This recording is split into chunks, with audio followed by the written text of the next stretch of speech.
어떤 선수는 단순히 경기장에서의 기록만으로 평가되지 않습니다. 때로는 한 명의 선수가 경기장 밖으로 걸어나와 하나의 거대한 경제적, 문화적 현상이 되기도 합니다. 오늘 저희가 깊이 파고들 자료는 바로 그런 인물, 손흥민 선수에 대한 이야기입니다. 그가 미국 MLS로 이적한다는 소문이 돌자마자 이것이 단순한 선수 이동이 아니라 거대한 상업 전쟁의 서막이 되었다는 분석들이 쏟아져 나오고 있습니다. 그리고 이 전쟁의 중심에는 스포츠 시장의 두 오랜 라이벌, 나이키와 아디다스가 있습니다. 보내주신 자료들을 종합해보면 이것은 단순히 우리 모델이 되어 달라는 수준의 경쟁이 아니라는 점입니다. 손흥민이라는 인물을 통해 앞으로 10년, 어쩌면 그 이상 20년의 시장 주도권을 잡으려는 그야말로 보이지 않는 총력전이 벌어지고 있습니다. 그래서 오늘 이 시간에는 단순히 누가 이길까를 예측하는 걸 넘어서 이 자료들을 바탕으로 세 가지 질문의 답을 찾아보려 합니다. 첫째, 손흥민이라는 브랜드는 대체 왜 이렇게 엄청난 가치를 갖게 됐는가? 둘째, 나이키와 아디다스는 각기 어떤 다른 무기를 들고 이 전쟁에 뛰어들었는가? 그리고 마지막으로 이 거인들의 싸움이 우리에게 보여주는 더 큰 그림은 무엇인가? 어쩌면 우리는 브랜드와 아이콘의 관계가 완전히 새롭게 쓰이는 그런 역사적 순간을 보고 있는지도 모릅니다. 첫 번째 질문부터 시작해보죠.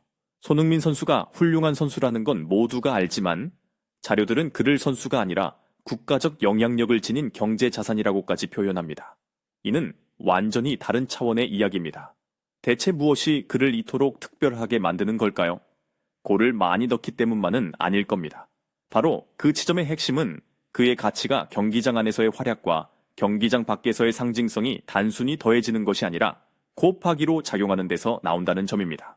특히 자료들이 공통적으로 지적하는 건 미국 시장에 오랫동안 찾아 헤매던 퍼즐의 마지막 한 조각을 그가 채워준다는 점입니다.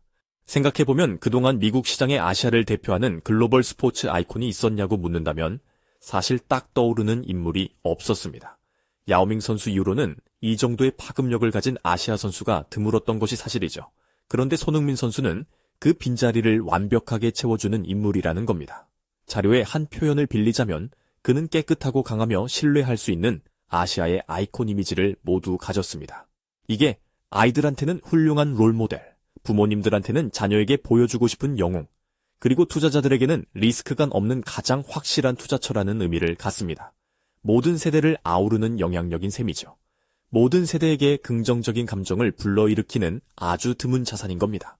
특히 리스크가 없는 자산이라는 점은 요즘처럼 셀럽의 사생활 문제 하나로 브랜드 전체가 휘청이는 시대에 정말 귀한 가치로 다가옵니다. 정확합니다. 그래서 자료에서는 그를 브랜드의 윤리적 기준점 또는 클린 자산이라고까지 불립니다. 지난 10여 년간 그가 쌓아온 서사는 오직 헌신, 노력, 그리고 팀에 대한 충성심뿐이었습니다. 어떤 스캔들이나 구설수도 없었죠. 기업 입장에서는 수천억을 투자해도 전혀 불안하지 않은 가장 안전하고 이상적인 파트너인 셈입니다. 거기에 더해 그가 지닌 독특한 위치도 한몫합니다. 유럽 최고 리그에서 활약하고 아시아에서는 거의 신적인 존재이며 이제는 미국 시장의 문을 두드리고 있습니다. 말 그대로 세계의 대륙을 잇는 다리 역할을 하고 있습니다. 바로 그 연결고리 역할이 그의 가치를 기하급수적으로 끌어올리는 요인입니다. 미국 브랜드가 그를 통해 유럽과 아시아 시장에 더 깊숙이 들어갈 수 있고 반대로 유럽 및 아시아 브랜드는 미주 시장에서 영향력을 강화할 수 있죠. 현재 어떤 스포츠 스타도 이 세 대륙에 걸쳐 이렇게 강력하고 긍정적인 영향력을 동시에 행사하는 인물은 없다고 봐도 무방합니다. 이것이 바로 나이키와 아디다스가 그를 놓칠 수 없는 이유입니다. 자, 그럼 바로 그 이야기로 넘어가 보죠. 이 클린 자산이자 글로벌 연결 고리인 손흥민을 차지하기 위해 나이키와 아디다스가 전혀 다른 전략을 쓰고 있다는 점이 정말 흥미롭습니다. 나이키부터 한번 살펴볼까요? 자료에 따르면 나이키의 전략은 자신들이 가장 잘하는 방식인 영웅 만들기입니다. 그들은 단순히 제품을 광고할 모델을 찾는 것이 아닙니다. 한 시대를 정의하는 아이콘을 만들고 그 아이콘을 통해 브랜드의 유산을 쌓아 올리는 방식. 이것을 가장 잘하는 회사입니다. 마이클 조던이 농구라는 스포츠를 넘어 하나의 문화 현상이자 에어 조던이라는 제국을 만들었듯 말이죠. 나이키는 손흥민을 통해 바로 그 세 번째 신화를 쓰려는 겁니다. 그를 단순한 광고 모델을 넘어서 하나의 인간 브랜드로 만드는 거죠. 그의 성장 서사, 그의 철학, 그의 열정을 나이키의 브랜드 스토리와 완전히 하나로 만들려는 것입니다. 자료의 분석에 따르면 나이키에게 손흥민은 미국, 한국, 동남아시아를 잇는 거대한 문화, 전략의 가장 중요한 퍼즐 조각인 셈입니다. 제품을 파는 게 아니라 손흥민처럼 될 수 있다는 꿈과 영감을 팔겠다는 겁니다. 와, 스케일이 정말 크네요. 단순히 이번 시즌 축구화 모델, 이게 아니라 나이키 역사의 다음 챕터로 보고 있는 겁니다. 그렇다면 아디다스는 이런 나이키의 감성적 서사 만들기에 어떻게 맞서고 있을까요? 똑같이 영웅을 만들어주겠다고 할 수는 없을 텐데 아디다스의 접근법은 훨씬 더 계산적이고 전략적입니다. 자료들은 아디다스에게 손흥민이 마치 지렛대와 같다고 표현하며 나이키의 아성을 무너뜨리기 위한 가장 강력한 지렛대라고 분석합니다. 지렛대라니 좀 더 구체적으로 설명해 드리겠습니다. 아디다스의 계산은 크게 세 가지로 보입니다. 첫째는 나이키의 심장부인 미국 시장을 공략하는 겁니다. 아디다스가 전통적으로 미국 시장에서 항상 나이키에 밀려왔습니다. 그런데 손흥민이라는 미국인들이 열광할 만한 스토리를 가진 아시아 아이콘을 통해 단숨에 시장의 판도를 뒤흔들 수 있다고 보는 거죠. 둘째는 아시아 시장에서의 이미지를 쇄신하는 겁니다. 아디다스는 전통적으로 유럽 축구 이미지가 강한데 손흥민을 통해 아시아 시장에 훨씬 더 친근하고 현대적인 이미지로 다가갈 수 있게 됩니다. 그리고 마지막 세 번째는 이렇습니다. 바로 축구의 본질을 되찾아오겠다는 선언이에요. 최근 스포츠 시장은 경기장 안의 승부만큼이나 패션, 음악, 라이프스타일 같은 문화 영역에서의 경쟁이 치열하잖아요. 이 영역은 나이키가 압도적인 강점을 보여왔죠. 아디다스는 손흥민이라는 축구에 대한 순수한 열정과 헌신을 상징하는 인물을 통해 우리가 바로 축구의 근본이다 라는 메시지를 던지면서 문화 전쟁의 주도권을 되찾아오려는 겁니다. 즉, 나이키가 감성적 서사를 통해 문화를 만들려 한다면 아디다스는 손흥민을 전략적 요충지에 배치해서 나이키의 영토를 빼앗아 오려는 훨씬 더 공격적인 전략인 셈이죠. 듣고 보니 정말 흥미롭네요. 한쪽은 손흥민이라는 인물로 새로운 역사를 쓰려는 창조자의 관점이고 다른 한쪽은 손흥민이라는 무기로 빼앗긴 영토를 되찾으려는 정복자의 관점으로 볼 수 있습니다. 이 싸움이 단순히 돈의 액수만으로 결정될 것 같지는 않습니다. 그래서 자료에는 손흥민 효과, 즉 더 리펙트라는 개념이 등장하는 겁니다. 이것은 단순히 그가 광고하는 물건이 잘 팔리는 수준을 넘어서는 현상이에요. 예를 들어 그가 특정 브랜드의 옷을 입으면 아시아에서는 관련 제품이 폭증합니다. 미국에서는 힙한 아이템으로 소비되고 유럽에서는 그의 패션 센스에 대한 기사가 나오는 시기죠. 하나의 행동이 세 대륙에서 각기 다른 방식으로 하지만 동시에 긍정적인 연쇄 반응을 일으킨다는 겁니다. 메시나 네이마르 같은 다른 슈퍼스타들도 특정 지역에서는 강력하지만 이런 동시다발적인 대륙별 파급 효과는 손흥민이 유일하다고 분석됩니다. 그렇다면 이 전쟁의 본질은 단순히 누가 손흥민의 광고주가 되느냐가 아닐 것입니다. 누가 손흥민 효과를 가장 잘 활용하여 미래 시장의 청사진을 그리느냐의 싸움인 거죠. 정확합니다. 그래서 이 싸움의 이면을 들여다보면 두 브랜드가 스스로에게 던지는 질문들이 훨씬 더 깊고 근본적이라는 것을 알 수 있습니다. 자료에서 언급된 몇 가지 질문들을 소개해드리면 이렇습니다. 누가 손흥민을 단기적인 스타가 아닌 20년 후에도 회자될 아이콘으로 만들 수 있는가? 누가 지금의 10대, 즉 미래의 소비자들과 손흥민을 가장 효과적으로 연결할 수 있는가? 그리고 누가 그를 광고 모델에 그치게 하는 것이 아니라 우리 시대 문화의 일부로 만들 수 있는가? 같은 질문들입니다. 이는 거의 철학적인 질문에 가깝습니다. 단순히 마케팅 전략 회의에서 나올 법한 그런 질문들이 아니죠.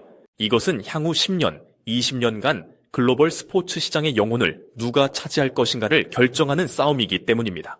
심지어 축구를 넘어선 시각도 흥미롭습니다. 할리우드에서는 그를 편견 없는 이상적인 아시아의 남자 주인공 페르소나로 보고 있고요. 실리콘밸리에서는 인간적인 따뜻함을 지닌 AI의 상징적인 인물로까지 거론된다고 합니다. 그의 상징성이 얼마나 다층적이고 강력한지 알 수 있는 대목이며 나이키와 아디다스는 바로 그 잠재력을 누구보다 먼저 꿰뚫어 본 것입니다. 결국 이 싸움은 두 브랜드가 가진 근본적인 DNA, 즉 철학의 충돌이라고 봐야 할 것입니다. 나이키는 Just Do It로 상징되는 개인의 열망, 영감, 한계를 극복하는 스토리를 파는 회사이고 아디다스는 월드컵 공인구나 유럽 명문 클럽들을 후원하면서 축구의 정통성, 역사, 유럽의 정신을 상징해 왔습니다. 그래서 손흥민의 선택이 더욱 중요해지는 겁니다. 이것은 단순히 더 많은 돈을 주는 회사를 고르는 상업적 계약을 넘어섭니다. 손흥민이라는 자기 자신의 브랜드 역사를 앞으로 어떤 철학 위에서 써내려갈 것인지를 결정하는 행위가 되는 거죠. 자신의 브랜드 역사를 써내려간다는 그 의미는 무엇일까요? 자료에 아주 시적인 표현이 하나 나옵니다. 그의 미소는 브랜드를 친근하게 만들고 그의 투지는 브랜드를 강인하게 만들며 그의 눈물은 브랜드에 인간미를 부여한다고 말이죠. 즉 그가 어떤 브랜드의 유니폼을 들어 올리는 순간 그 로고는 더 이상 단순한 로고가 아니라는 겁니다. 손흥민이라는 인간이 가진 모든 서사와 가치를 담아내는 하나의 선언이 된다는 의미입니다. 이제야 모든 것이 연결되는 느낌입니다. 어떤 브랜드가 그와 함께 하느냐에 따라서 그 브랜드는 단순히 마케팅 경쟁에서 이기는 것을 넘어섭니다. 손흥민이라는 시대의 아이콘을 자사의 역사로 편입시키면서 역사에서 승리하게 되는 것입니다. 그가 단순한 메시지 전달자가 아니라 메시지 그 자체가 되는 것이죠. 바로 그겁니다. 손흥민은 브랜드의 역사가 되는 것입니다. 이것이 바로 두 거인이 단순히 돈이 아니라 회사의 명운과 철학까지 걸고 이 싸움에 뛰어드는 진짜 이유입니다. 오늘 보내주신 자료들을 깊이 파고들어 보니 손흥민이라는 한 인물을 둘러싼 나이키와 아디다스의 대결이 단순한 스포츠 뉴스가 아니었습니다. 한 시대의 상징을 누가 소유할 것인가에 대한 거대한 서사였죠. 스포츠와 경제, 브랜드와 문화가 결국은 한 사람의 감정과 가치, 그리고 이 모든 것으로 귀결된다는 것을 보여주는 아주 상징적인 사건입니다. 그래서 자료의 마지막 부분이 아주 의미심장하게 다가옵니다. 이제 진짜 질문은 손흥민이 과연 어떤 브랜드를 선택할 것인가가 아니라는 점입니다. 관점이 완전히 뒤바뀌었습니다. 진짜 질문은 이겁니다. 과연 어떤 브랜드가 손흥민이라는 이름에 걸맞은 자격을 스스로 증명해낼 것인가? 질문의 주체가 완전히 바뀌었죠. 선수가 브랜드를 쫓는 것이 아니라 브랜드가 한 선수의 철학과 가치에 부합하기 위해 스스로를 증명해야 하는 시대가 왔다는 선언처럼 들립니다. 손흥민이라는 존재가 이 시장의 권력 관계를 뒤바꿔 돈 겁니다. 바로 그 지점은 오늘 이 이야기를 들으신 여러분께도 생각해 볼 만한 질문을 던져줍니다. 한 개인이 이토록 거대한 글로벌 문화 아이콘이 되었을 때 브랜드가 자격이 있다는 것은 대체 무엇을 의미할까요? 최고의 스토리를 들려주는 능력일까요? 아니면 가장 깊은 역사와 전통을 가졌다는 사실일까요? 혹은 가장 많은 돈을 쓰는 것일까요? 어쩌면 우리가 아직 생각해 보지 못한 이 새로운 시대의 전혀 다른 무언가가 그 자격의 기준이 될 수도 있지 않을까요?